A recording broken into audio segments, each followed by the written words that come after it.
The Philadelphia Eagles sealed the game against the Washington Commanders with this 39-yard touchdown run by Saquon Barkley. But this play was set up by a series of events and adjustments earlier in the game. When the Eagles came out in 12 personnel, the Commanders matched with two different fronts. The first was their over front, which has a defensive tackle aligned in the strong B gap and a defensive tackle aligned in the weak A gap. This leaves the weak side B gap open. The other way they chose to match was with variations of their bare front, where they have a defensive tackle aligned in both B gaps, with a nose tackle aligned either head up on the center or shaded to the weak side. Regardless, both B gaps are covered pre-snap. Why does this matter? Well, certain runs tend to work better against certain fronts. And like every team in the NFL, the Eagles have their base set of plays that they like to run out of similar formations. Let's look back to earlier games to see what I'm talking about. When the Eagles came out in 3-by-1 formations with a double tight end alignment, their primary plays are duo and inside zone weak. We'll start with some duo variations. In the first quarter of their Week 8 matchup against the Bengals, we see the defense aligned to the Eagles' formation in an over front. We have to talk about the rules for blocking duo first. The offensive line is going to block in the opposite direction of the play call. The offense has called duo right, so the offensive line is blocking to their left. Here's the simplest way to explain the offensive line blocking rules on duo in a roughly 8-minute video. The offensive linemen are going to look to the opposite direction of the play call. If they see a defender aligned head up or outside of them on the line of scrimmage, they're going to block that man. So since there's a defensive lineman outside of Fred Johnson at left tackle, he's going to block that defender. Now moving to Landon Dickerson. There's no defender on the line of scrimmage aligned head up or outside of him. In that case, he's going to look inside. If there's a defensive lineman in the A gap between the guard and center, then he's going to help double team with the center. Same rule applies for Cam Jurgens at center. There's a man lined up outside of him on the left, so he's going to block that player. Jurgens and Dickerson double team the defensive tackle up to the linebacker. Again, the same rules apply to the left guard and left tackle and both tight ends. The over front allows the offense to get 3 double teams on the line of scrimmage. In the fourth quarter, we see the Eagles come out in the same formation, use the same shift, and run the same play. But this time, the Bengals align in a bare front. So let's look at the rules again. The left tackle has a man outside of him, so he base blocks him. Same with the guard.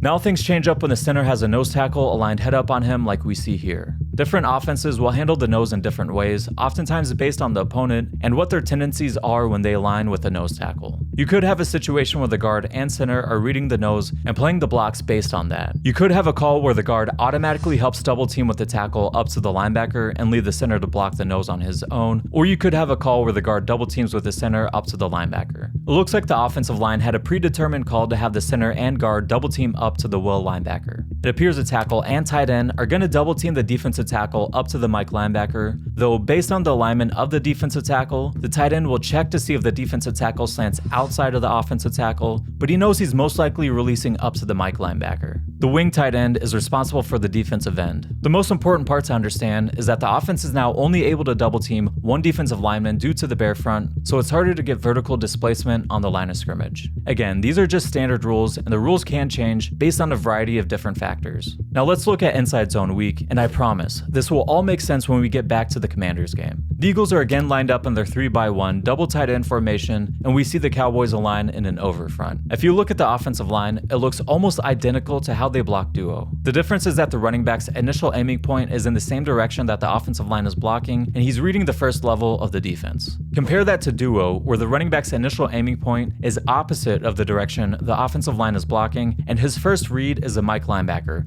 not the defensive line. The play ends up not working out here due to poor execution. What is interesting to note is that while these runs can and do hit anywhere, they're really designed to run to the tight end side. On inside zone weak, even though the initial aiming point for the running back is away from the tight end side, inside zone runs naturally cut back a large majority of the time. That's why you see the wide receiver coming inside to crack block the safety. The offense would rather have the unblocked defender be the weakest tackling player on the team, which is usually a corner. The same is true with duo. This is why you often see the wide receiver aligned close to the tight ends so they can help block a safety if they rotate down into the box. The Eagles have started using Johnny Wilson in a pseudo tight end role for this exact reason. Now back to the Commanders game. The first time the Eagles come out in their 3-by-1 double tight end set, the Commanders align in a bare front, with both defensive tackles occupying the B gaps and the nose tackle adjusting to cover the weak A gap. The Commanders are in a 3-safety package, so Jeremy Chinn at safety is acting like an extra linebacker. To adjust to this formation, they have Chinn walk down over the wing tight end and have linebacker Bobby Wagner bump his alignment over while rotating the weak safety down into the box. It essentially ends up looking like a 6-2 front. The Eagles have duo right called. Let's go through the blocking assignments. Mailata, Dickerson, and Juergens all have defensive linemen to their left, so they have to block those three players one-on-one. Mekhi Becton and Lane Johnson are double teaming up to the Mike linebacker, while the tight ends are double teaming the defensive end to the overhang defender. The problem is, the Commanders have a safety rotated down to the weak side, and there's nobody left to block him. This is exactly why the Commanders opted for this front. To counter, the Eagles motion A.J. Brown across the formation, hoping that the safety will widen out with him. They are able to remove a defender from the box, but it's the edge defender dropping into coverage, not the safety. If the offensive line anticipated the edge defender dropping into coverage, then the guard and tackle could have made a call to double team the defensive tackle and work up to the safety. The tight ends also don't do a good job of blocking this, as Grant Calcaterra chases the defensive end inside and never turns back to block the safety. Nevertheless, the next time the Eagles came out in this formation, the Commanders aligned the exact same way, although this time the formation is flipped. Since the Commanders aligned the same way, I have a feeling they had a formation check when the Eagles aligned in this set. The Eagles motion A.J. Brown across the formation again, but this time they're trying to isolate the edge defender dropping as a flat defender in coverage. They call a variation of a flood concept designed to put the flat defender in a high-low conflict. You could argue that Jalen Hurts should get the ball out to Saquon on the flat,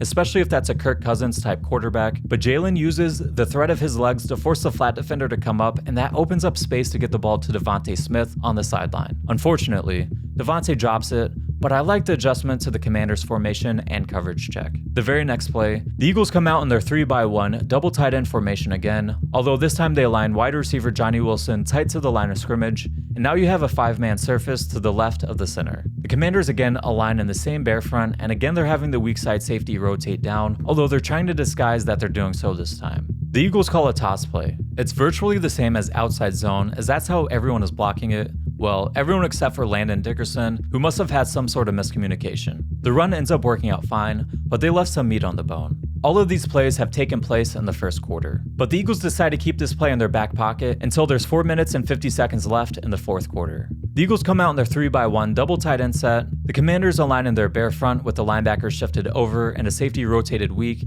and the offense again calls their outside zone toss play, but this time everyone is on the same page with who to block. Landon Dickerson widens the strong side defensive tackle, while Mekhi Becton seals the nose tackle, with Cam Juergens leading up to the safety.